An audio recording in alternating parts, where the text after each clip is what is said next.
Welcome to another session of Crops TV. My name is Ryan Droletti. And I'm Tim Christensen. And we are farm management field specialists with Iowa State University Extension and Outreach. Today we're going to go over the crop marketing matrix and the tools that you have available in marketing old crop and new crop as we move through the uncertain times with raising and lowering commodity prices and strengthening and weakening basis. We're going to go through the crop market matrix that we have at Iowa State and discuss the different tools that are available to people marketing their grain and in which situations they're going to use those tools. And Ryan is going to take on the new crop perspective and talk to you about how to use those tools with the crop that's still in the field or just got done harvesting. And I'm going to take the old crop perspective on grain that we might have in the bin and be looking to market and merchandise going forward.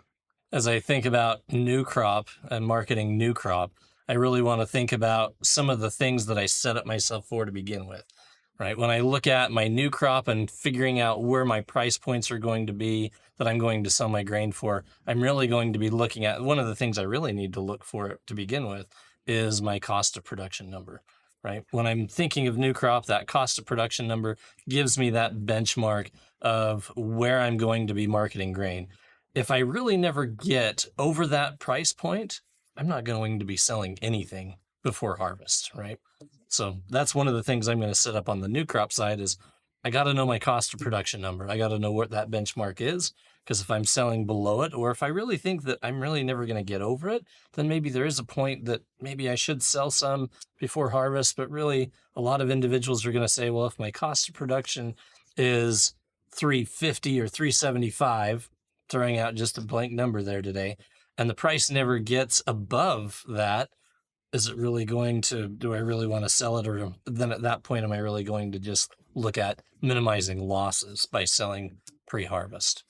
Yeah, and with old crop, the cost of production is exactly the same. I need to know what it cost me to produce that crop. I also need to know what it's cost me to store the crop and what that cost associated with that to add on to those cost of productions. And also incorporating a lot more of the cash flow with the old crop. When do I need to pay bills? When do I need money? And that might drive some of my decisions on the old crop. Okay. So we're going to go through the matrix today. The crop marketing matrix that you're seeing in front of you is actually, there's a few different things that we think about as far as pricing grain goes. Pricing grain consists of two different things. We think of a basis and also the futures price that make up my final price that I'm going to get in my pocket. So when you look at the matrix, there's two different movement markers that are on here that then divides me into four different areas of the matrix. So whether or not I am expecting a change in the basis, whether it's going to get stronger or weaker, meaning I'm going to have a wider basis or a narrow basis, or whether or not my futures prices are going to go up or they're going to go down compared to where they are right now, right? Yeah, we can use this crop marketing matrix to look at those different tools with what we think the market's going to do. Or maybe a better way to think about it is, what are we trying to protect ourselves against? So yeah, if we think the price is going to go up, but the basis is going to weaken, we can make our decisions that way. Or if we're trying to protect ourselves against falling prices or weakening basis, we can look at this matrix to help protect ourselves there too. Right. So let's start out in the upper left-hand corner of the quadrant. Yep. In this corner of the quadrant, we're looking, and this is where an individual has to sit there and have that market outlook, know what's going on in the marketplace, and kind of knowing also what historic basis does over time as well. Some years you're going to get into a year where the basis is going to not follow historic patterns, but also realizing things might change, or a lot of times we're following a historical basis, historical futures as well. So upper left-hand corner of that matrix says we expect that our future prices, from the point that we're looking at right now, that future prices are going to go up from where we are, and that basis is going to strengthen. We're going to get a better basis number, right? Basis being that difference between my actual local cash price and what the future price is, right? So if I'm sitting there with new crop, looking at futures prices going up and my basis getting better, my options are I'm going to wait on new crop. It's like, things are going to get better. Just going to hold off. Not going to do anything at this moment. On old crop, what are you going to do? If I've got grain in the bin, I'm gonna leave it in the bin and store it and wait. I'm gonna wait for those better prices. I do need to understand carry in the market. I need to be looking at those futures prices and understanding, is the value it's going up going to cover my storage cost? And if I believe it is, then yeah, just sitting on my hands, leaving it in storage and waiting for that price to increase and the basis to weaken is the best strategy. So you made the comment of is the futures price or that basis getting stronger in the future, and the carry cost, right? Are they the same or equal? And so that's really going to factor in what you're going to do with that old crop. Yeah, it not only does the price need to increase, I need to believe it's going to increase more than what the market is showing in the carry in the futures contracts. Right. And more than what your cost of storage is going to be Exactly. at that time. Yep. There's two different, when we think about cost of storage, guys that have a bin sitting there, is that going to be a different cost of storage versus commercial storage for you? It might be different, but we still need to account for the cost of storage, even if it's on the farm. We still have electricity. We still have risk. We might still have interest that we could have gained on that grain by selling it today. So there's opportunity costs there as well. So if the elevator is charging a price, you really need to be looking at a similar price for storage for your on-farm storage. Right. And I think you brought up a great point of that cost of borrowing, whatever the interest rate is. I could sell that grain today, and am I going to make more by putting that into whatever investment tool that I want to be able to have a greater return that way? Or is the return going to be better waiting for the markets to go up? Yeah. Do I have a operating note or a note out there that I could pay off with that grain I sell today and not be paying interest on something else? Mhm. There's lots of different ways to look at that, but accounting for that opportunity cost is important on that cost of production or the cost of that grain to put into this matrix. Okay. So let's go on to the other number 2 and number 3 on that upper left-hand corner. Futures going up, strengthening basis. We said wait on both of us here, but delayed price contracts, minimum price contracts. Would we do those with new crop and old crop? Or are we just going to? Those are, in my mind, those are old crop tools. Once the grain is usually in commercial storage somewhere, depending on where it is, they may offer a delayed price contract where you could go ahead and give up control of that grain, not pay storage on it, and set the price at a later date. Now, typically there's a deadline. They may say August 1st, and if you have not called them before August 1st and set a price, whatever the price is on that last day, that's the price you're going to get. Some merchandisers have a minimum price contract where you still give up control of that grain, and they guarantee you it'll never go below a certain amount. So with the delayed price, you still have some risk of a declining market. If you're wrong, if you think it's going to go up, it's a great place to be. If you happen to be wrong and it goes down, you have no guarantee. A minimum price contract, they may put a floor on that at a cost. Well, Tim, let's go on to the other scenario where we're thinking that future prices are going up, but our basis is going to narrow and weaken, right? In those instances, and so we're talking about the different tools that are available for an individual to use. And let's stop and make the comment that do individuals use every single one of these tools? No. Yeah, I don't think I've ever me either. No. Typically, we'll see an individual that'll say, I'm going to pick one of the tools out of one of those quadrants. I'm not going to use every single tool in that quadrant. It's like I'm going to pick store and wait. Is most likely what we're going to see. If you guys will do the delayed price contracts or minimum price contracts, but as we go through the tools, realizing you're not going to use every single tool in every quadrant. You're going to pick what you're going to find comfortable with and what you know what to use with. I think about this just like my toolbox at home. I've got lots of tools. Yeah. When I start a project, I don't use every one of them. Some of those tools I might not use very often, but still, when I need it, having that tool is important. So that's why it's important to understand all these tools. And we might actually use multiple tools because today we might think that the price is going to go up and the basis is going to strengthen. And 30 days from now, our opinion might change and we might move into a different quadrant of this matrix. Right. So let's move into the other quadrant, the upper right-hand quadrant. All of a sudden, futures price is going up, basis is weakening or getting smaller and shrinking on us.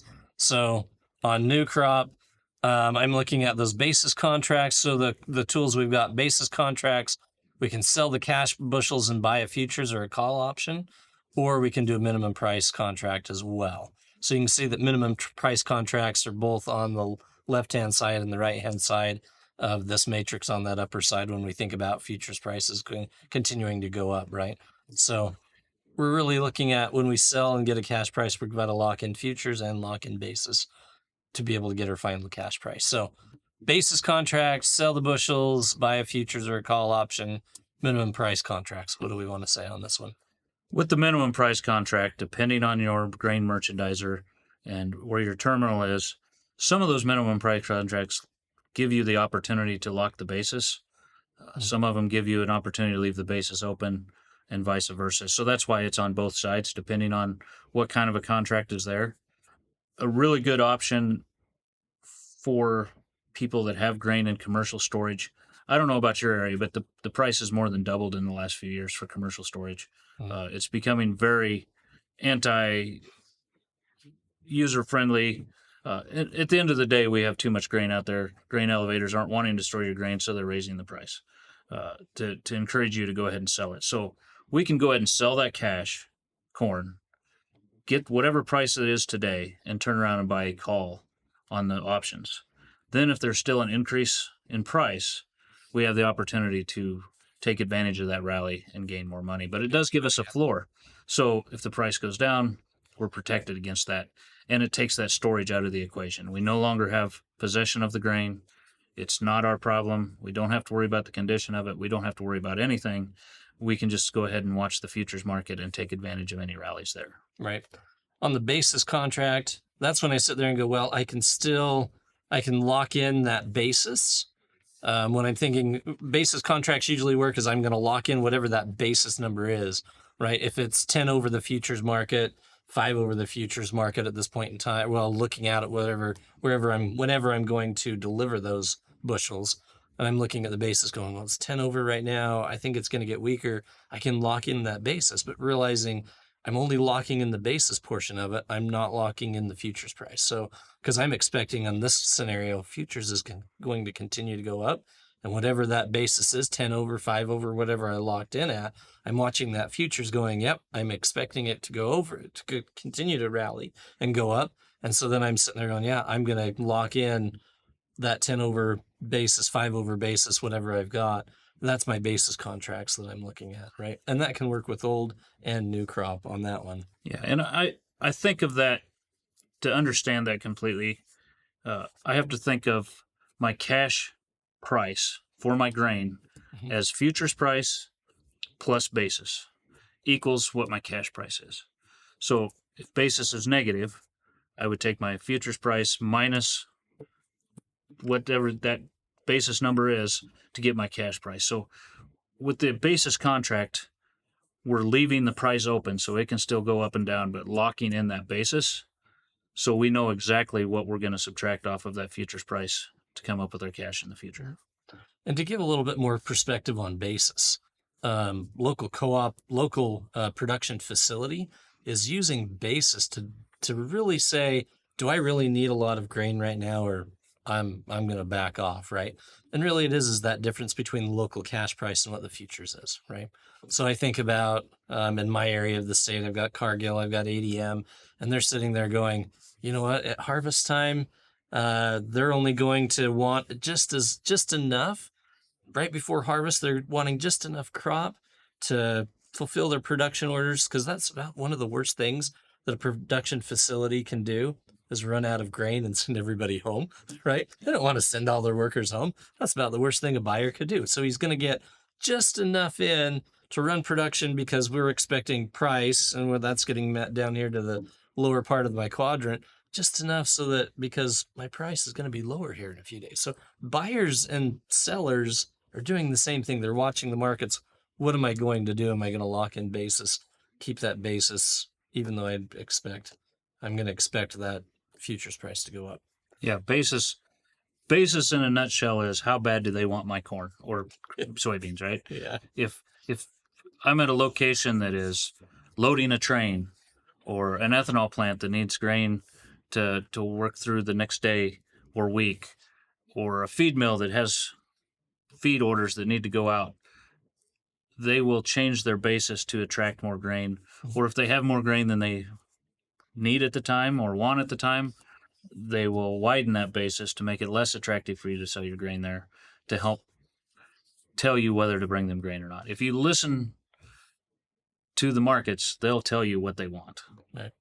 Typically, we'll see, and some historical basis numbers, we'll typically see basis right before we're at harvest be really narrow or negative, right? A lot of times negative, historically negative basis.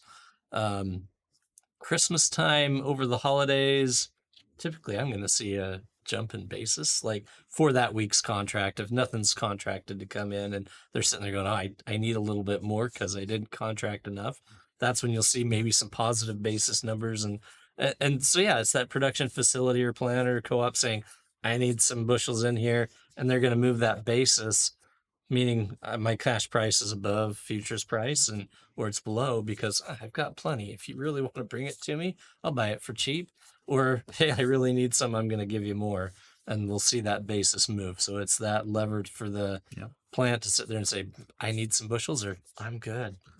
Between Christmas and New Year's, when everybody else wants to spend time with family, Yeah. the ethanol plants are still running. So they're still wanting grain. So they will reward somebody for bringing them grain during that time if they need it. That's true. Comment on that, though, is are you going to be able to find someone to haul it if you're not hauling it yourself? So be cautious of that a little bit.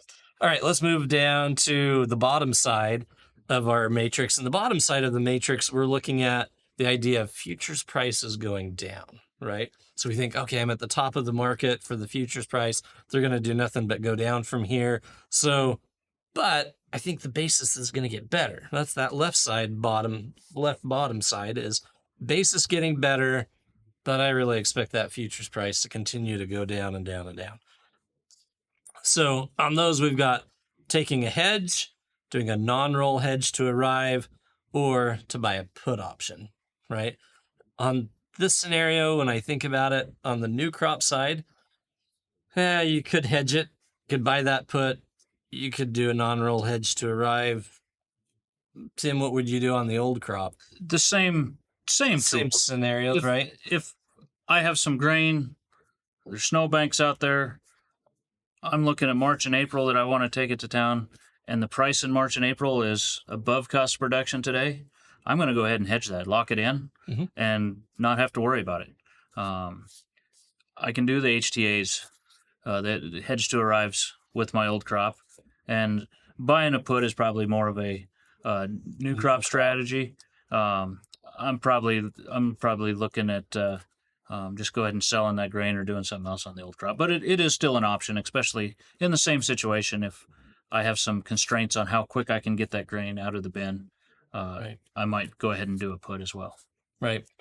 On that new crop, yeah, I'm going to hedge it. I'm going to stop the bleed on the futures market going down, but I still expect that basis to continue to go. So I'm going to hedge by buying that futures contract, and locally with the basis, we're just going to let it ride because I expect it to get better, right? So a non-roll hedge to arrive or hedge and put as well. So I'm just putting in those puts, going to buy that hedge on the futures, and I'm going to stop that downward movement of the futures price. You say stop the bleed, but it also might be I'm happy with the profit I can take today. That's true. Yeah. I'm happy with the price today. I'm afraid that I'm going to lose basis, whatever. Or I'm happy with the basis today, or I think the basis is going to get better. It doesn't have to be stop the bleed. It can be I'm happy with what I can do today. I can make money here. Let's move some bushels. Okay. Well, and that gets us a little bit over to that last quadrant where we feel like not only is the futures price going to continue to go down, but that basis is going to continue to go down as well. Like right now, I'm sitting at maybe 1 over on my basis, or I'm flat on the basis, but I know it's going to get worse, right? It's going to get continually lower. There's a lot of bushels out there. I think that's the scenario of there's a lot of bushels out there. There's no one really that has to compete for them. So that basis is going to get worse. And that also happens in the futures prices. In that scenario, What is it, Tim, on the old crop? Cut ties. Ties. Sell the crop. Take your money. Mhm. Call it a day. It's doom and gloom. Price is going to go down. Basis is going to get worse. Let's get out and not participate and start worrying about new crop. And this is the cash sell, get it gone. And even on the new crop, I sit there and I go, if I feel like basis is just going to continue to go down, futures prices going to continue to go down, I'm going to forward contract because, well, at this point on new crop, I'm going to hurry and forward contract because I'm going to expect it to continue to get worse, right? Old crop, you're like, just unload the bin, get it gone. And for me, it's like on the new crop, it's a forward contract because by the time I really have those bushels to sell at harvest or later, it's going to be even worse than it is now. So I'm going to forward contract it out, right? Because that forward contracts allows you to lock your price and your basis. Mm-hmm. So everything is settled. The only thing left is for you to go ahead and grow that crop and bring it to town. Right. On the forward contracts, and that's like I say, when we figure everything's just going to get worse and worse and worse, that's that time on that new crop to do that forward contract. The old crop, the only time a forward contract really comes into play is back to that scenario. It's muddy, it's rainy, I can't get the grain out of the bin, but I think the price is going to go down. I think the basis is going to get worse. Mm-hmm. I can maybe forward contract ahead to the next month and wait for rainier, sunnier days to be able to move that grain. Well, and also factoring in that opportunity cost of whatever the interest rate is. If I've got loans and whatnot, if I can carry it for another month, I can do that forward contract on the old grain as well. But yeah, cash sale now on a new crop, that's an old crop marketing tool. Forward contract is the new crop. Yeah, we can't sell it for cash until we've harvested it. So Yeah. We haven't figured out how to get paid for it before we take it to town yet. But Okay. these are all really good tools, all used in different situations. And I think everybody marketing grain should at least be aware of these so they can look at their operation, look at what they're trying to protect against or ways to capture more of that margin in raising grain. Right. Hopefully you've, as you look at your marketing, your crop marketing for this coming year, whether it be old crop that you've got sitting in the bin or new crop looking to this next year, that you can take a look at the different tools that are available for grain marketing, whether it be your soybeans or corn, and you can even use this for wheat, whatever the commodity is that you're selling. Look at the tools that are available for you and realizing too that difference between the futures and the basis, and having that idea as well of some ideas of what is historical basis, what is the futures price going to do based on the outlook. So hopefully you can take information from the marketing matrix and improve your marketing tools and maybe add something to your toolbox as you look at your marketing for this coming year. Absolutely. And the end of the goal is if we can capture a few more pennies and nickels on every bushel we raise, it puts more dollars in our pocket. With that, thank you for being with us today. Thank you.